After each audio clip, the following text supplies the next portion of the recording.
Hi there and welcome to another Raid Shadow Legends video. I'm IceMan and today we are going to be doing a champion guide on the most amazing, the most free, one of the best champions in the game, Scyl of the Drakes, and here she is. So, Scyl of the Drake, she's a barbarian champion, obviously, legendary defense-based champion, and here's the best part of all, which most of you already know, she's free. You just get her for logging in for X amount of days. It's fair for you to get her, don't get me wrong. I think it's something like 6 months or so. But boy is she worth it. So anyway, let's jump right into her kit. So her A1, Drake's Swiftness, attacks one enemy, has a 20% chance of placing a 30% decreased speed debuff for 2 turns. Also has a 30% chance of decreasing the target's turn meter by 15%. I must admit, even I forgot she even does that, to be fair. I always concentrate on the other things she can do more. But decreasing the speed, she'll get you stuck in the mud.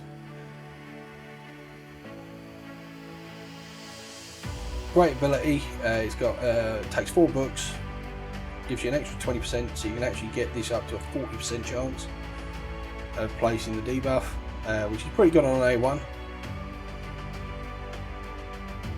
And 50% chance on the target's turn meter by 15%, nothing to sneeze at, you know, really good. And again, if you take something like a sniper, you can obviously bump that chance up by another 5%. Wing Beat Flurry,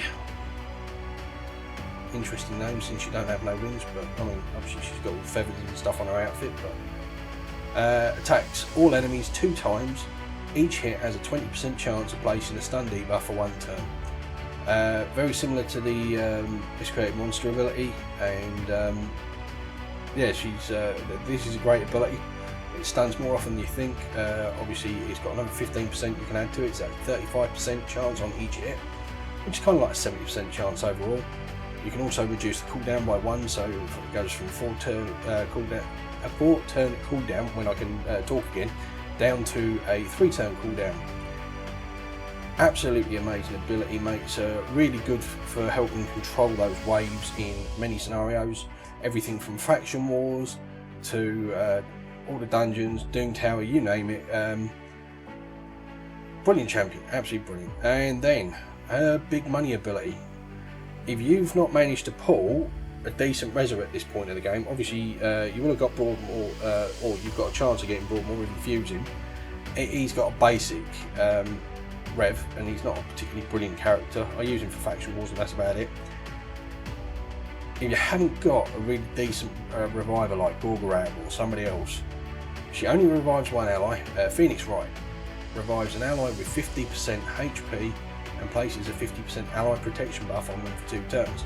So she picks them up and then helps keep them alive. This starts on a 6 turn cooldown, takes 2 books and can be brought down to 4 turn cooldown, so that's a really clutch ability, really great. I have to say, I absolutely love this champion.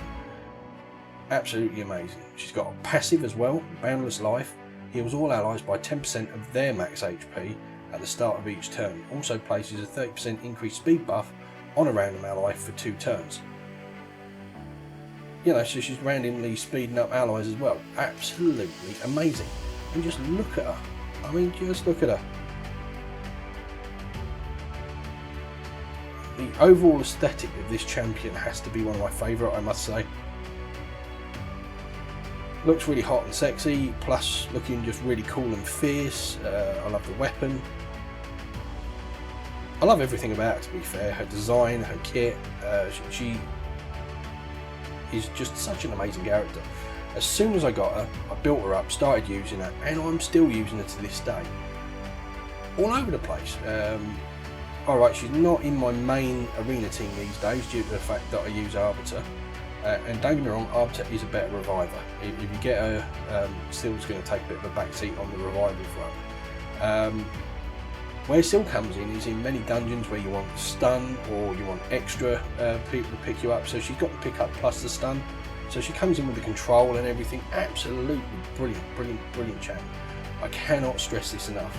If you've got her, do not sleep on her. Do not sleep on her. Anyway, let's take a look at her artifact, shall we? Yeah, we'll take a look at the artifacts. I'm going to start off by saying yes, she does have one 6-star piece. I do apologise for this. I don't have the gear to mess around swapping this out. I just don't have a defensive thing in the stun set, so it would have taken a lot of work to swap this out, but it's not going to make that much of a difference, I have to say. A bit of a difference, yeah, don't get me wrong, but not a massive difference. I mean, this is a pretty good piece anyway, because the attack's nothing, but you get some crit damage. I've got a roll on crit damage, I've got some crit rate, and I've got 2 speed, which is the main thing here. Now, to be fair, I don't build her for damage. She can do some okay damage. She's not a damage dealer. She's a support champion, you know. She's there to pick people up. She's there to stun people. She's there to just be absolutely brilliant. But she's not going to be kicking people down left, right, and centre. You know, even with that big old axe of hers / spear axe thing. Okay. Anyway, so let's carry on.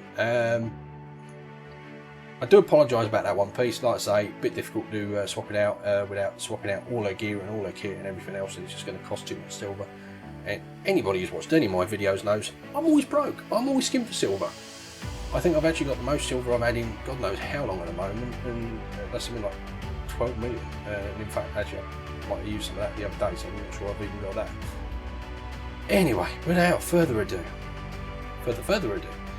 let's go for an accuracy banner with speed and defense. So, and I even got it rolled on defense. I actually need to upgrade that. In fact, you know what? I'm here anyway. We're on the character. I'm thinking about it. So I'm just going to go ahead and quickly do this. Get that higher. Only by 1, so it's not worth it. Just to increase her survivability a bit. Again, that's the thing, you know. She's a champion. You want to keep alive, keep around. You want her being really tanky and staying in the fight. That's her main job. To be fair, you could argue not going for accuracy. The only reason I have is obviously I want to land in those stuns. I want her to be alive and pick people up, but I also do want her really hitting those stuns. As you can see, I've gone for a stun set. This is to give her an even greater chance of stunning people. She can stun people on her A1 now, as well as her A2, so you know, it just gives her more utility in that fashion. I've gone for a HP neck. To be fair, I'd probably be better off swapping that out for a defense neck. I just don't think I had one at the time. Quick damage, HP, damage. Oh, we've got one there. 5-star legendary piece with accuracy, so that's good.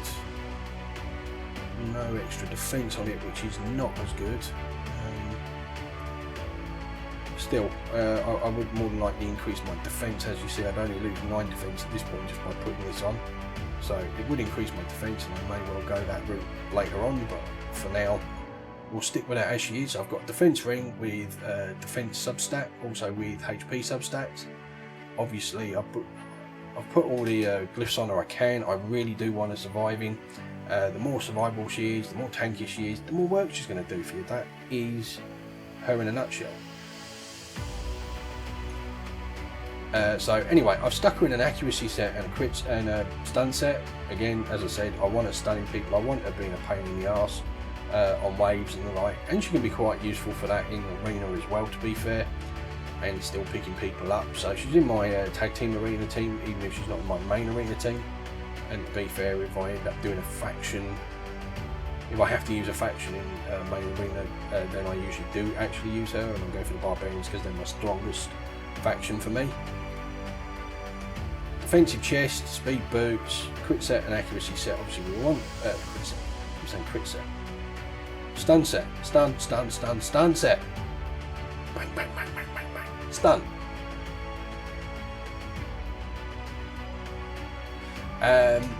With the accuracy, she's going to be landing these stuns. Obviously, actually does not affect the stun set. don't get me wrong, but it does affect her stats from her abilities, and that is a factor. We do know that. I do apologise, I need to shift my position. I seem to have hurt my hip recently or something, so anything poking into my leg really kills, and unfortunately I have a bucket seat, which means that the seat itself is poking into my leg. Not comfortable at all. Typical. So anyway, I keep getting drawn off on a tangent here. Crit rate gloves. You could easily argue going defense gloves and make her even more tanky. I've tried to build her as a bit of a hybrid, so she is tanky, she is survivable, she usually does take a lot to take her down, but I want her doing a bit of damage while she's at it, and obviously accuracy is a main factor here as well. To be fair, I might not have even had defense gloves in the accuracy set. To be fair, I would maybe look at swapping out the accuracy set for a perception set now, and then obviously that will increase her speed as well as her accuracy. I'll see what I've got, not right now, but it's something I definitely want to do. She's still, like I say, I still use her a lot, so great champion. You can easily argue defense there. You can argue defense boots, to be fair, but I like to keep my champions fast for the most part, so I tend to go speed boots most of the time.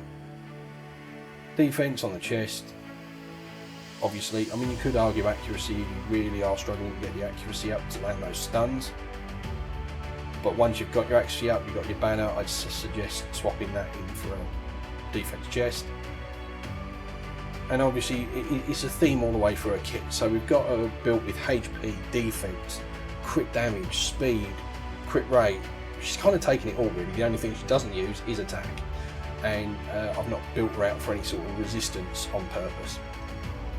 So, you know, she's not got any of that. But speed, accuracy, all of that.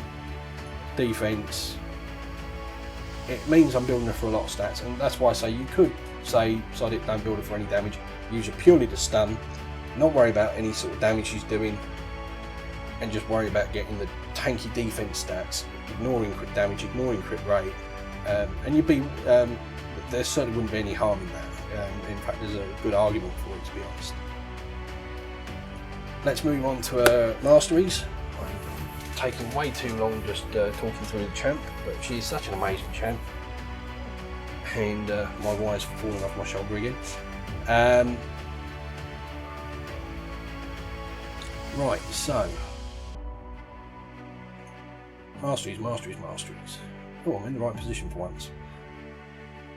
So with her, like I say, I'm not building her for damage, I'm building her to stay alive, so we've gone for the support tree for the for accuracy to some degree.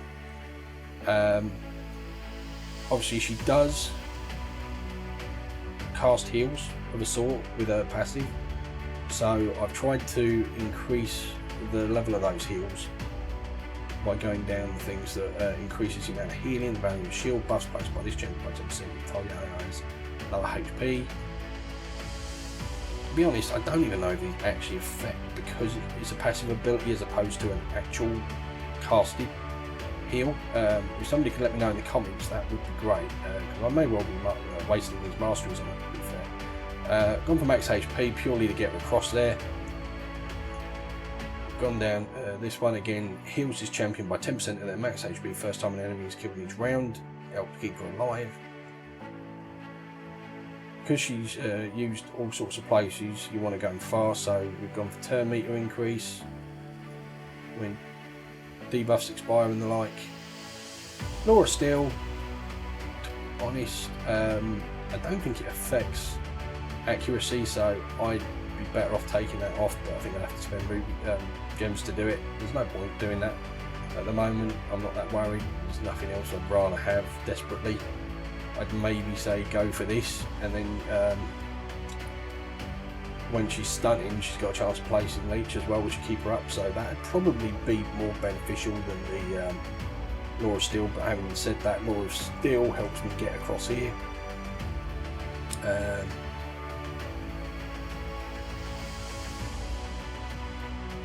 You could almost go for this one, but because it increases healing and shields. Well, she places shields, but she doesn't do if you try and get across to this, which is what I was after. Increasing speed. Obviously, the more people you have dead, the faster she goes. Gets her turn going so she can come back and pick them up. That's basically the gist there. Master Hexer obviously doesn't actually do much on her. It'll affect the speed decrease that she does, but it doesn't do anything for the stun. To be honest, I might have been better off again going for sniper there rather than, although actually to be fair, that doesn't affect stuns. So you're not going to do increase her chance of stunning, but you would just increase that chance of putting the decreased speed on. So it's a kind of toss up between, do you want the decreased speed to last longer, or do you just want a greater chance to put it on and to decrease the turn meter. Thinking about that now and the fact that it does decrease turn meter as well, sniper is probably the better option, to be fair, in hindsight. But like I say, I mean, I built her and I haven't changed her much since I built her a while back. My knowledge of the game's improved since then. The way I look at champions has changed since then, as it always does. It evolves. We've also gone down the defense tree for defense into reduced AoE damage, which helps especially in arena relocks. A lot of people like to use AoE there.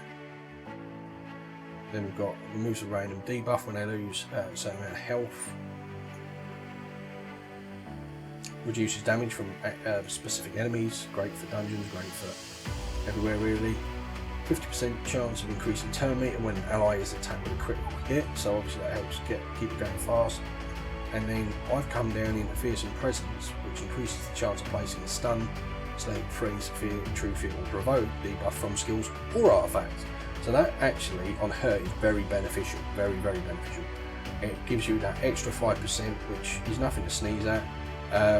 On stunning, both from her A2 and also from the stun set, so it just means she's more likely to stun off, which is a big part of the way I like to use her.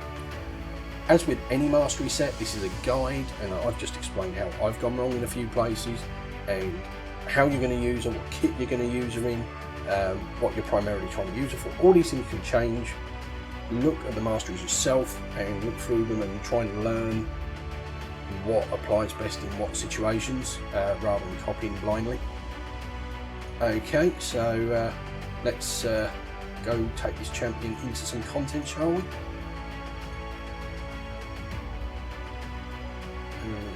We'll do the Dragon's Lair, which was actually, I have to say, once I got her, she on her own was the sole reason that I was able to beat Dragon 20 reliably. And we're going to take Arbiter out. Don't get me wrong, I do again feel that Arbiter is still a bit better for this role in this dungeon. That's why she's in the team.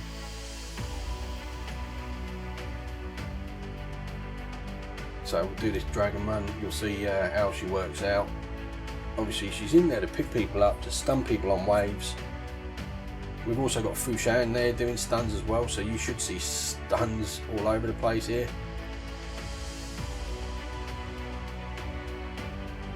You see like no damage is coming back at us, and what little damage might be, she's healing up with her passive at the start of each turn.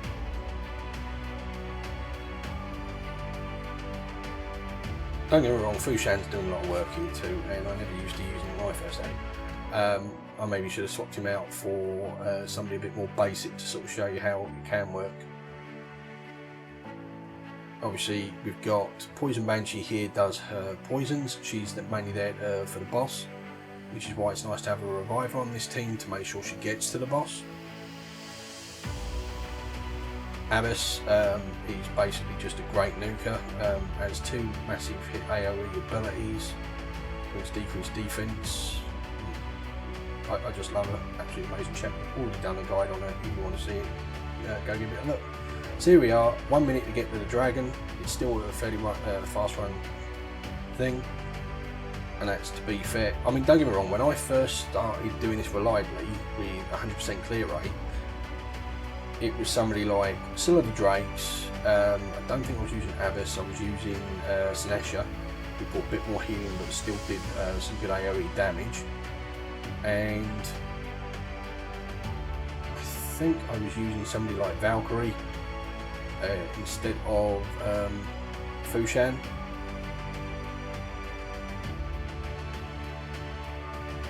I think. To help sort of keep people up, protect them, and make sure I get through the run. It was a lot slower. Each run would take 5-6 minutes easy, but it was reliable and I did succeed every time. But to be fair, because of who kept dropping and how people dropped, without Scyl, it was not 100%. Prior to that, I just couldn't get it working all the time. It worked occasionally here and there, and it had a high fail rate. So as you can see, 1 minute 59, not a bad time at all. I know other people can do it faster, but I'm happy with a good time like that under a couple of minutes. Obviously Abbess did the most damage. Frozen Banshee came in second, and that's mostly with the poisons on the dragon. Coldheart, to be fair, didn't do a hell of a lot there. She did less than Abbess even. Again, most of her damage would have been on the boss though, and helped you get through. So these two are more there for the boss. These three are there to clear through the waves. And that's how that setup runs. But Scyl does brilliantly there, stunning people. Can you use her in Spider? Yeah, you can actually. I mean, she's not going to be amazing there. She'll help with stuns on the spiderlings and help control the spiderlings, and she'll pick the odd person up. So if you need a reviver and help with stunning the spiderlings earlier on, especially if you don't have somebody like a miscreated monster, she'll certainly do that work for you there. So she can work there to a degree. I'm trying to think what it's green on 20. She again? I should know. I think she's blue, but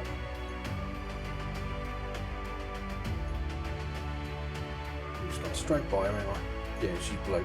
So yeah, she's magic affinity, dragon spirit, spider spirit affinity. So she's actually strong there, which is good.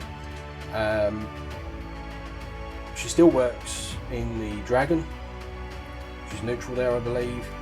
She's not going to work quite as well in some of the others, but to be fair, because she's a tanky champion, she's reviving all the rest of it, she'll work well in any of the dungeons, any of the keys. She'll do some work for you in Doom Tower, Faction Wars, you name it, Arena. She's really good in Arena. Stuns, revives, decreases turn meter, decreases speed, increases turn meter, or puts an increased speed on one champion every now and then. You really can't knock it. I mean, she is just amazing, and for a free champion, she can be once you get her, she can be the difference between you being really stuck in content and not progressing, and you suddenly just blowing through and getting your Dragon 20s done reliably and various other dungeons and stuff like that. She's not the most amazing for things like, say, Spider. To be fair, what she brings for there is the healing, the revival, and the stuns. But those really do help there. Ice Golem, again, she's going to be helping clear the waves. She's going to help stun up the waves. She's going to help you stay alive. And that is the main thrust of her. She works just about everywhere, even when she's negative affinity, because she does all that, and most of what she does that brings value doesn't necessarily require to hit strong, so it doesn't really matter if she's weak affinity as much, because she's tanky. Even if she's taking more damage, she'll still stay alive. So all in all, an absolutely amazing champion. I have to say, probably one of my favourite champions in the game. I absolutely love champions like Arbiter, but Arbiter's a slog to get. It can take a long time for many people. Some people do it in a few months, really pushing for it and stuff, but I'd say the vast majority of people, especially free to play, you're looking at 6 months plus. A rough guess, for the average player. So she can be really clutch, really help you everywhere. And even now that I've got Arbiter, you'd be amazed at the amount of times I still use Scyl. I tend to not use her as much in dungeons these days because I've got Fushan for his stuns, and I bring in Arbiter for her revive.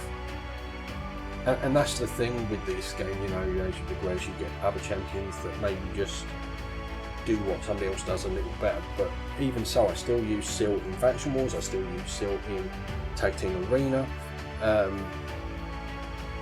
there are times when I'd maybe think about using her in Doom Tower. So, I mean, absolutely clutch. Amazing, amazing champion.